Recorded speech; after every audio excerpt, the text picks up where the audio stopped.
ক্ষেত্ৰ কি কাৰণে হয় এই কথা সকলোকে কহিব বুজাই কহিব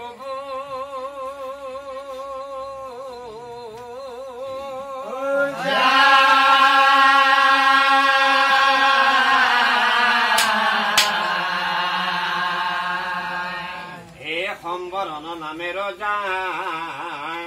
আছিলে একজন মহাধৰ্মিক ৰজাই কৰে প্ৰজাক পালন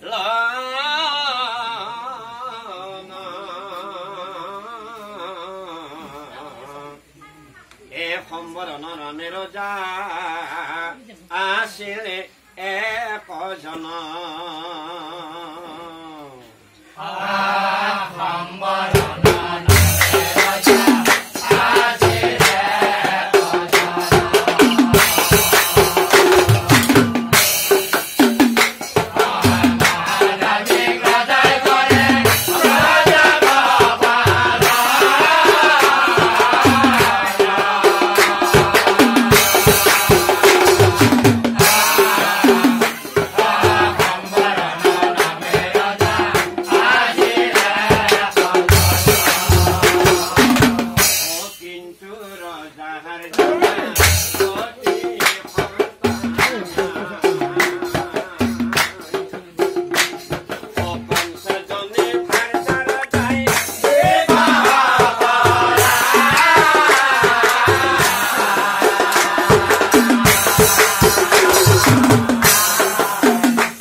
মনে মনে ভাবে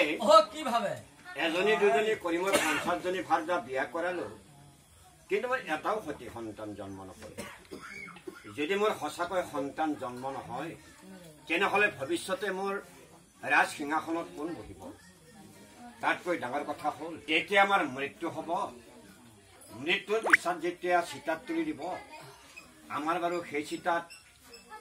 মুখাগ্নি কোনে কৰিব নাই সন্তান মোক লাগিব কি কৰে ৰজা পাছে ভাবি পোৱা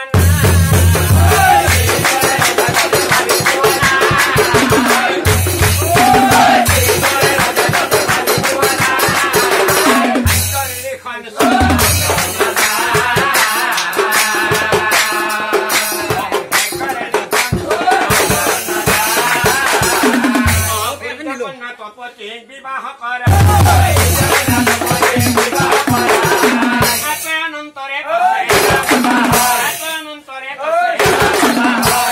কতদিনে তপতি গৰ্ভৱতী আকৌ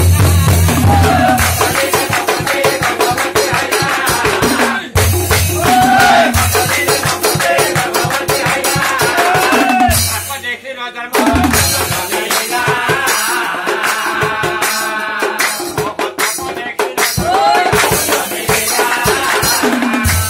সকলোকে ৰজাই পাছে মাতি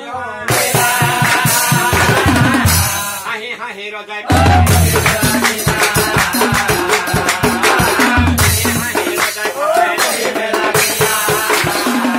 ৰাণীসকল তোমালোক মোৰ ওচৰত বহা আজি তোমালোকক মই এটা ভাল কথা কম বৰ মনৰ কথা কম কি কথা জানা আমাৰ সৰুণী তপতি গৰ্ভৱতী হৈছে কথা শুনে ৰাণী গলে তলমৰে কৰি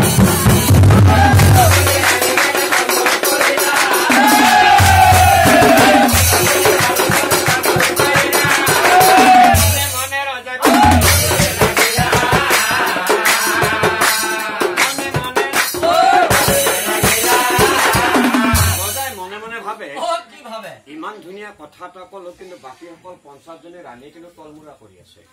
তেতিয়া ৰজাই মনে মনে ভাবে যদি কেনেবাকৈ এটা ল'ৰা বা ছোৱালী জন্ম হয় ৫০ জনী মাহিমাকে মিলি ঔষধ খুৱাই মাৰি পেলাওঁতে সময় নালাগে গতিকে ইহঁতক আজিয়ে সংস্কাৰ কৰিব লাগিব ৰাণীসকল এটা কথা কওঁ শুনা যিজনী নাৰীয়ে এটি পানী কেঁচুৱা তুলি তালি ডাঙৰ দীঘল কৰিব পাৰে সেইজনী হ'ল প্ৰকৃত মাতৃ। জন্ম দিয়াটো ডাঙৰ কথা নহয়, লালন পালন কৰি যিয়ে ডাঙৰ দীঘল কৰিব সেইজনী হৈছে প্ৰকৃত মাতৃ। সেইকাৰণে তোমালোকক কৈছো, ল'ৰাই হওক ছোৱালীয়ে হওক, তোমালোকক যেতিয়া মা বুলি মাতিব তোমালোকে মাৰ দৰে মৰম কৰিবা। সেই বুলি ৰজাই পাছে ৰাণী দনা